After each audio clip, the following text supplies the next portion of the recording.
Hey friends, this week we are going to be talking about this penguin book drama that's happening over on TikTok. And I don't mean Penguin the group, I mean a book about gay penguins. We're going to be talking about that this week because I've got opinions. But before we get there, I kind of wanted to do some housekeeping stuff. First off, yes, you are going to be hearing a hum in the background of some of my videos. Right now, we're entering into summer, it's really hot, and we have an ancient air conditioner. So you're going to hear that kind of kick on and hum in the background. I'm also next to a refrigerator that sometimes kicks on and hums. I'm intending to, at some point, get a better and more sound isolated recording setup, but right now, this is what I've got, so unfortunately, you are going to have to just accept my imperfections, hopefully, and we will move on from there. Um, but yes, this penguin book over on TikTok.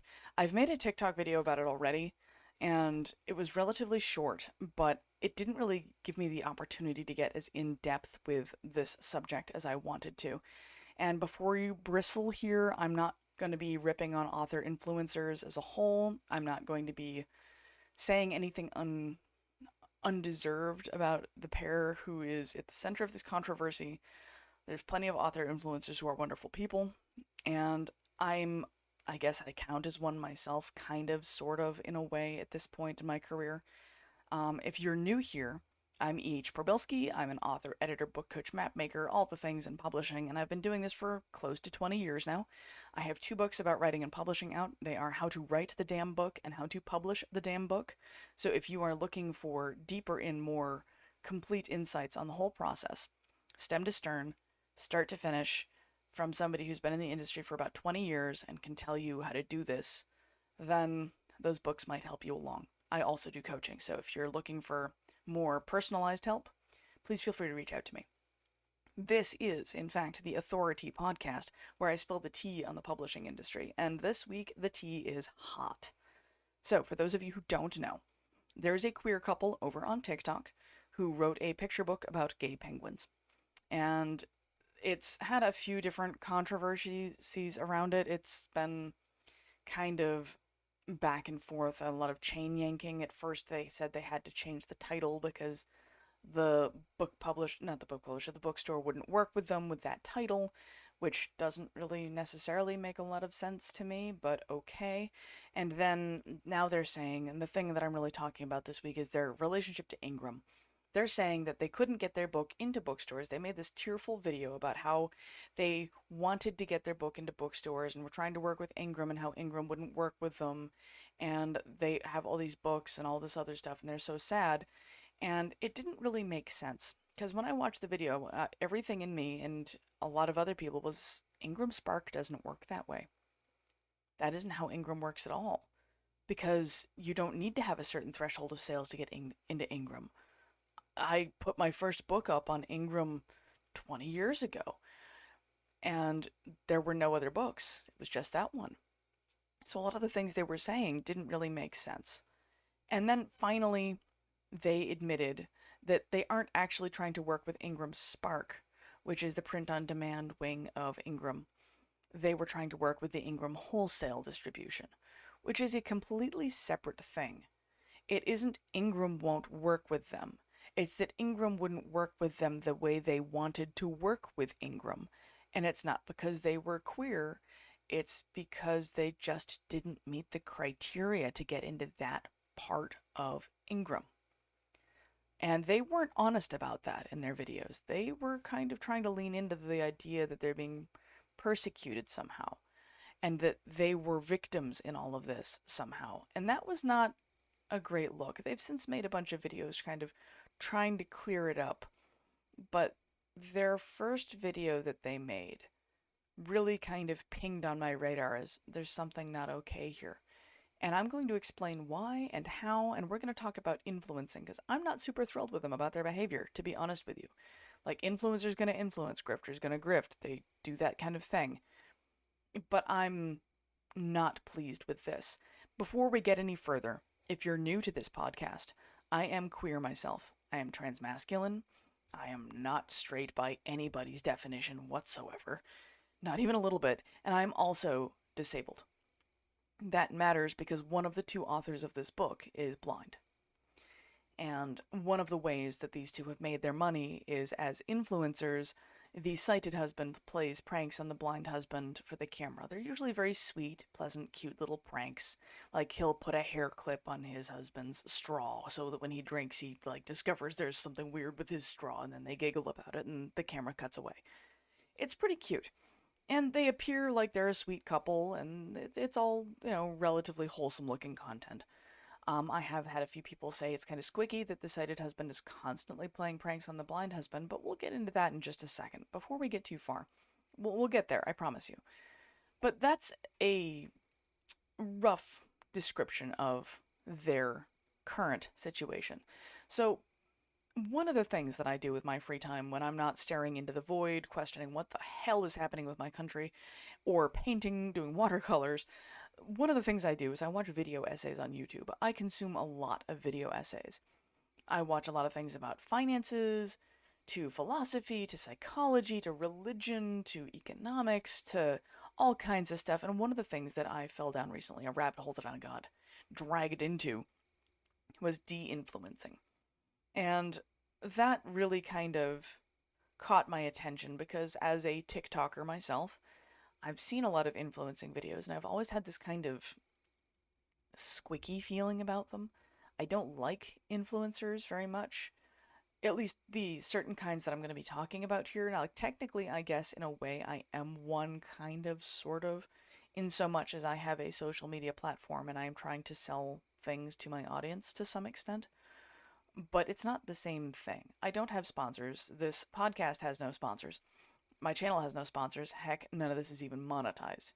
So I don't earn money off of the content that I create. The content I create helps people learn who I am and either guides them to buy my books, or I get editing clients and coaching clients through the content I create because they like what I have to say and feel like they want to work with me personally. So that's more or less how I earn my money related to any kind of content I create. So I don't think I'm quite an influencer because I have no sponsors and none of that stuff, but I don't know. Anyway, in my YouTube wanderings, I have found an entire cadre of people talking about influencing. Everything from how they do their sets, all of the nail clicking kind of stuff on particularly the makeup influencers, the family influencers, the lifestyle influencers. And I found all of that really interesting because I wanted to see more about how they're selling their illusion. Because what they're selling is, in fact, an illusion. That's what most of us show, to some extent. It gets a little sticky at this point, because when I say illusion, I don't necessarily mean anything bad or malicious. Like, the influence community, one of the big illusions is that anybody has their shit together. Forgive my French, but we look like we know what we're talking about. We seem very established, very professional. A lot of people will really put money into their lighting, into their makeup, and they will have a niche location. They'll have a voice, a brand, and language to set themselves up as this is who I am and what you can expect from me on my channel. There's nothing wrong with that, to be clear. All any of you are witnessing out of this interaction, even with me, is a curated version of myself and my life. And that's not necessarily a bad thing, because these brand choices help us reach the people we're trying to reach and show up the way we want to show up to the audience we're attempting to interact with. My brand, for example, on TikTok, I frequently will record in my PJs or my bathrobe because getting dressed seems like effort and I just don't want to. Particularly if I have an opinion on something that I just saw and I'm like, no, this needs to be something I say. So I am okay with that. Wearing pants sounds like effort. I don't really wear makeup either. It's not my thing. It never has been. My background is, well, I mean, those of you on YouTube, you can see a rather worn out cat tower over there, a chair and a cat wheel behind me, and a tapestry with some books on it. My office is not perfect. I don't have a particularly curated set at this point. I'm hoping to maybe clean up things so that my office looks a little better on camera. But at the same time, my brand is really raw and unvarnished and just intensely authentic. That was really my goal. And I don't try and show up as anything else. Because this lack of veneer, the lack of any kind of airs and graces, the fact that I look like a mess and usually am one, helps people feel more comfortable approaching me because they don't feel like they're going to be judged. It's more like reaching out to somebody you see as an equal than it is like reaching out to somebody who seems like they're worlds ahead of you. Now, I didn't really do this in a cold, sterile, kind of planned way, but looking at it, I understand that that is, in fact, my brand. And it's still a series of branding choices, but I'm still also myself because I don't really want to be anybody else. I've spent a lot of time masking as an autistic person, and that is exhausting. So I decided that my brand was not going to be masked. I'm just going to decide what of myself I share with the world, but I'm not going to pretend to be someone I'm not. And there's nothing wrong with the folks who put different kinds of effort into their videos: lighting, makeup, clothes, hair, etc. I'm not here to dunk on any of that. But I do want to point out that the way that people show up on camera, particularly the bigger the influence they have, the more intentional it becomes. The reason this matters is because when you watch creators, you have to understand you're watching something curated and intentional and chosen. The camera angles they use, the lighting they show, the types of things you see in their videos, the content of their backgrounds, what they have on their desk that you get to see and interact with. For example, when I have the opportunity, you bet your biscuits, I'm going to be showing off my Iroh Pop doll, which I just did on camera in case you're watching this, listening to this on Spotify or wherever you get your audio podcasts. They're eliciting emotions by saying, hey, you can connect with me. I like the same things as you. We are similar people. And they're creating a bunch of cues to get you to connect with them. And as authors, our whole shtick is connecting with people and making them feel things, having them experience emotions. We're doing it in a different way through words and stories, but it's still just about emotions and evoking them through different methods and in a different medium to the one that was being described. And the goal of the videos is to elicit emotions, to have people interact with those videos, liking, commenting, sharing, all that stuff, purchasing their products. And influencers usually earn money off of views and off of interaction. That's what monetized channels do. And that's what these two creators have done with their prank channel. That is intentional. And that is the way they make their money. So keeping people's attention and banking on their emotions is their job. So hence the planning and polish and focus and makeup and lighting and all that stuff they put into their videos, because they are keeping eyes on and they are selling this illusion. The couple that I've been referencing, their prank videos, they're staged. I'm not here to insult anybody, but they're absolutely staged. Do you think for a second that he just happens to have the exact perfect camera angle available in his kitchen at all times to catch him doing these pranks? Do you think he just so happens to have a tripod thing that he can just hook up his camera to at all times while he's pranking his husband and have a perfectly stable, perfectly lit view of the prank he's doing on his husband? That's not by accident. These are happening on purpose. These two influencers are doing their job and creating an illusion of spontaneous prank content that isn't spontaneous at all. But it's still entertaining. I'm not here to crap on their prank content. It is funny, and it is sweet, and it is kind of a little heartwarming, which is what they were going for. I don't think that they're doing anything necessarily wrong, though I do think it's a little squicky that they've made money off of the sighted husband constantly pranking the blind husband, and that's their whole shtick, and they're kind of earning money off of ableism, because her blind man can't see is absolutely ableism. It is kind of wholesome prank content, but I don't really like that so much.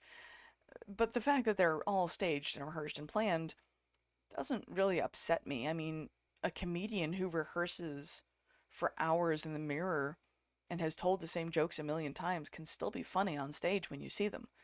Just like a movie being scripted isn't less funny. I'm still going to enjoy something that seems like fun and is funny and is entertaining and well edited because it's those things. I don't have a problem with that. The issue is that influencers kind of blur the line between what we know is curated and what we know is scripted, what we know is planned. and what we think is spontaneous, because people are used to just whipping out their cell phone and spontaneous video, there we go. And so they ascribe that to the people who are on the other side of the screen. So when we understand that, when we start to see that these guys are influencers, that shapes how we view their content, right? And here's where the danger starts coming in. Because people aren't really evaluating the content that these two share for whether or not it's real a lot of the time. Like, influencers are selling a fantasy. Like the Get Ready With Me videos, those are not shot in sequence most of the time unless it's one long take, and even then that is planned and curated. The Get Ready With Me morning videos, like 5 a.m. workout, 5:30 matcha with the, whatever it is, like all of these things that you see, like 5-second clips of them doing, are taken throughout the day. You can usually see the lighting change. You can see the time change. You can see that it's not done at once, but they're selling an illusion that this is what they do every day. And people have gotten used to not questioning that. And that is where we start running into problems. Like, usually the Get Ready With Me folks, they will like film all of these clips at different times during the day, but that's not their morning routine. They're not really doing that every day, and who would, honestly? Eesh.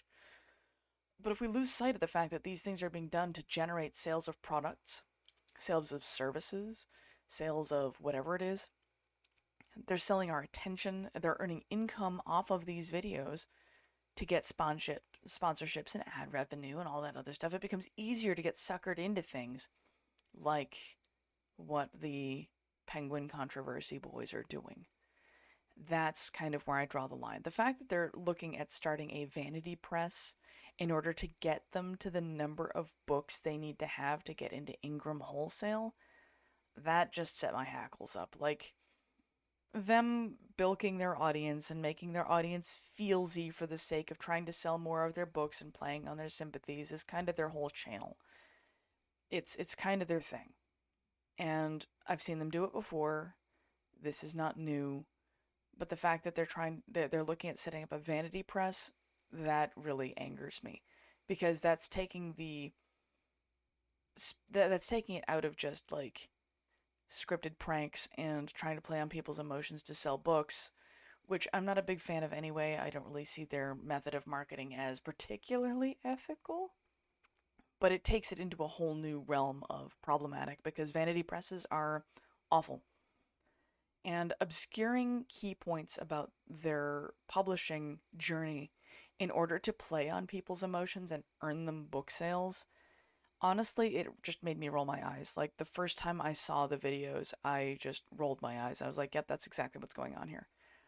It's everything from the wall of boxes behind him, carefully placed to make it appear that they have X number of books, the perfect entrance of the dog in the apology video. All of these things are scripted and planned and used to intentionally play on people's feelings. They're doing it on purpose. And if you see that and you're aware of what they're doing and are, okay, this is what's going on, cool. But I got tagged in those videos by people saying, hey, you need to help these guys out. You know what you're doing. Maybe you can help them start a publishing company. And I'm not going to reach out to them to help them start their publishing company, because they're not going to want that help from me. They already know what they're doing. They already have a plan.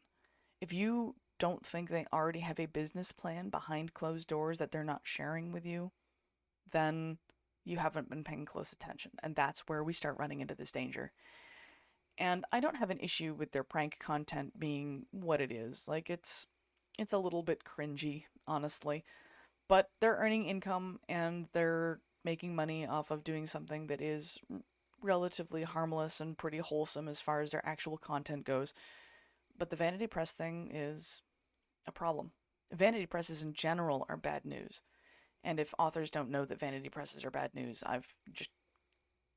there's articles everywhere. You can easily enough find out why vanity presses are a problem. And I'm not going to get into the vanity press hybrid debate in this discussion because we're focused on the other thing. But I've been talking about why vanity presses are bad since I started blogging in 2008 about the publishing industry.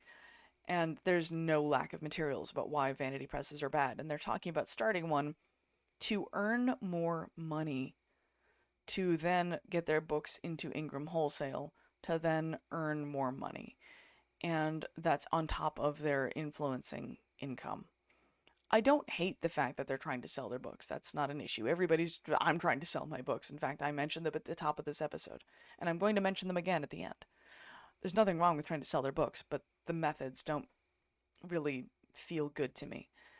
As someone who's on Book Talk as a low to mid tier creator, I'm not sure that I'm in, like I said, don't think I'm an influencer because I'm not monetized and nobody pays me for any of the stuff that I post on the internet, and which honestly is probably a good thing. They buy my books if they want to support me, or they hire my services, and those are far more polished than any content I put on the internet.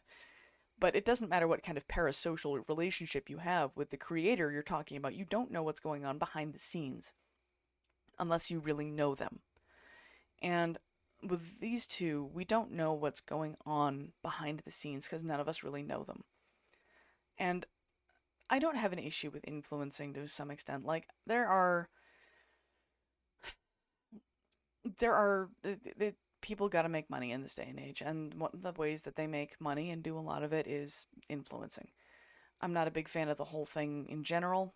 I could probably do an entire podcast about why I don't like influencing, and that's kind of what this is sort of turned into. But the fact that they're generating all of this upset and outrage on the fact that they are gay and the fact that one of them is disabled is uncomfortable to me because I don't feel like it's honest. And we are living in times when queer people and disabled people are under very real attack. My state just voted in a bill to absolutely gut Medicaid in my state. So disabled people are going to be losing a lot of their health care. And we are dealing with very real and present dangers to my community. Trans people are getting murdered. We're losing our health care. All kinds of things. It's dangerous right now. And it's scary.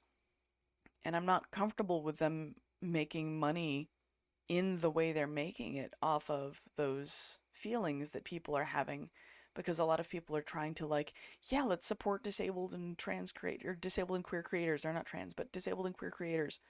Like, let's support those people and let's elevate those people. And they're trying to do the right thing, and these guys are just kind of cynically making money off of that because they've had multiple of these emergencies on and off where they couldn't sell their book, and they had too many books and had to sell their book at whatever, and it's becoming a thing. And I really am not comfortable with that. Like, capitalism sucks. It does. And I'm not gonna tell people not to earn their money how they need to earn their money, but like, I don't feel like what they're doing is ethical. It just isn't. And I would like to turn this a bit into a lesson for authors and people in general. If somebody online comes to you with a sob story and is trying to sell something out of said sob story, it's worth kind of giving some side eye to. That doesn't mean not to be empathetic and caring about people. Like, if they're in a hard spot, showing some compassion's a good thing. Like, I'm a follower of Jacksepticeye. I love his YouTube channel. And when his dad died, he didn't earn money off the fact that his dad died. He was just genuinely, gutturally sad his father died. And my heart ached for him. He'd stopped making content for a while. He made a couple videos explaining why he took a break. My husband just exploded in the other room with a sneeze. I apologize if you heard that. But he explained why he'd taken a break. But he wasn't, like, bilking people because his dad had died. He was just taking a break. And there are other creators I know who've gone through really tough times and have talked about it. I mean, I talk about my challenges and my tough times, my mental health struggles and stuff on my channels pretty regularly. And I do that to be visible for folks. I'm not earning money off of that. I'm trying to help my community and be like, hey, this is okay. It's okay that you're struggling right now. The world is hard. I'm struggling too. You aren't doing this alone, and I'm trying to destigmatize things. And my last podcast was all about that fact, that there were things going on, and things are hard right now. And I appreciate the empathy and the kindness and compassion that has been shown to me by people as a result of those videos. And I love the fact that, people are supporting me, and I find that very helpful. But if somebody wants to hire me for my editing services or wants to buy my books, I would hope they're doing so because they see me as an expert, not because of poor ease busted brain. I feel bad for them, so I'm going to buy their book. I'm not looking for those buys. I want people to buy my books because they think I know what I'm talking about. Because I do know what I'm talking about. So I'm hoping that my authority, haha, podcast plug, is going to be what sells. But when you encounter people trying to sell their sadness, double check, look into things. If you see a sob story, vet it.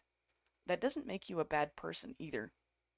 Anybody can say anything on the internet, and we don't know what they're saying. We don't know if it's true or not. We have no way of really understanding. So, vetting things isn't a bad thing. Like, if you see somebody's GoFundMe to pay for their cancer treatment, I'm not going to tell you not to donate to somebody's GoFundMe to pay for their cancer treatment, all right? That's not what I'm at here, but just keep an eye on it. And like when you see somebody sitting in front of a wall of boxes, ostensibly full of their books, crying because the bookstore deal they thought was going through wasn't going through, and suggesting it's because they're queer when it isn't, start really giving it some side eye and thinking about whether or not you can trust that. So, for authors, right, I want to wrap this up with some advice for us. The first bit should be obvious, honestly, but apparently it isn't as obvious as I thought it was. But you don't need to grift to sell books. You can sell books in good faith ways. You can find your people, you can interact with them, you can affect them emotionally without manipulating them in a bad way. You don't need to play games with your audience to get people to buy your books. If you head down that path of trying to manipulate people into giving you their money, people will find out, and it will backfire, and it will turn into what this controversy has turned into for those two guys over on TikTok. You can use emotional appeals to sell your book and use emotional marketing to connect with people. You should, in fact, pick the most heart-wrenching parts of your books or the spiciest parts of your books and turn them into marketing snippets and content. There's nothing wrong with that. That's not bad faith. That's not fakery. There's a lot of creators who use emotional appeal to get all sorts of riled up. My friend Jason Duro over on TikTok, he's the author of Akathar's Greatest Trick and the Teshovar series. He does it all the time by making cheeky videos about Comic Sans that get people very upset, and he gets a lot of interaction and engagement on his Comic Sans videos, but he's not really manipulating anybody. He's just being funny. It's all good fun. It's tongue-in-cheek, and he's just being goofy about it, and if people want to rage at him about his font choices and he can earn a little bit of money about it, he's not dishonest, it's just funny. Then there's my friend Erica Algard. She is the Shire lady. All right, she has a whole universe of characters that she's created and plays and uses emotions and acting in her videos to drive engagement. And she is running, I believe, she's doing, I don't think it's a GoFundMe, but she's helping drive donations to somebody who's over in Gaza trying to get their degree and trying to survive right now. So she's using her powers for good while also creating emotional, funny, good quality content. The last person I'm going to mention is my friend Julian. He is the author of An Olive Grove at the Edge of the World. He has talked a lot about navigating his experiences with disability after he broke his spine. And he's been dealing with a lot of pain and recovery, and it's been hard for him, like legitimately. And he's made videos about his disabilities and how they affect him. But he's not trying to use that to grift anybody. He's trying to make people feel less alone. And when you're dealing with content like that, at least when I am, I can tell when somebody's just sharing their journey and sharing something from their heart, or sharing something that they're going through and need support with, or if they're just trying to be like, hey, you are not alone, and there's awareness being raised about mental health and disability. That's a good thing. One of my favorite bands is Citizen Soldier. They earn their money performing songs about mental health. I don't have a problem with people earning money off of their content or about mental health. It's just, I don't like it when people do things dishonestly. And if you're honest with your audience, then I don't have a problem with you. It's the dishonesty that really just, it upsets me. When people are calculatedly playing on emotions to drive attention, it really doesn't feel good. It might work, but it doesn't feel good for most anybody. And it might, a lot of the times I can understand it. A lot of us feel like, oh, maybe I need a sob story in order to get ahead and sell books because that seems like what everybody's doing. But you don't need to do that. I know capitalism tells us to lean into the grind and lean into the grift and earn money however we can earn money. And in the end, genuine connection, honesty, and authenticity is going to be what wins out. You will develop a more honest, a more genuine, a more real relationship with your audience, and you'll have a fan base who genuinely cares about you, about your books, about your stories, and about your life. Lying to your fans to just kind of squeeze money out of them, it's not it's not a great look, and people will find out, and it will backfire on you. And it's a gross way to do business. Like, regardless of whether anybody finds out, it's still gross. Like, how do you sleep at night if that's what you're doing? I don't think it's long term sustainable unless you're the kind of person who's just like that guy. But I'd recommend just instead leaning into your identity and yourself. Connect with people who want to support you and care about you. And that's honestly, that's my rant for the week. I know this is a really long episode, and I hope you stuck with me to the end here. As I mentioned earlier, I've got nonfiction books, How to Finish the Damn Book series. It's How to Write the Damn Book, How to Publish the Damn Book, and I write an urban fantasy series under the universe of Boston Blight. If you like the Dresden Files or the Iron Druid Chronicles, you will like Boston Blight. I will see you next week, friends. I have an interview next week that I think you will all really enjoy, and I hope you have a great week and stay safe out there because the world's exciting right now. Take care.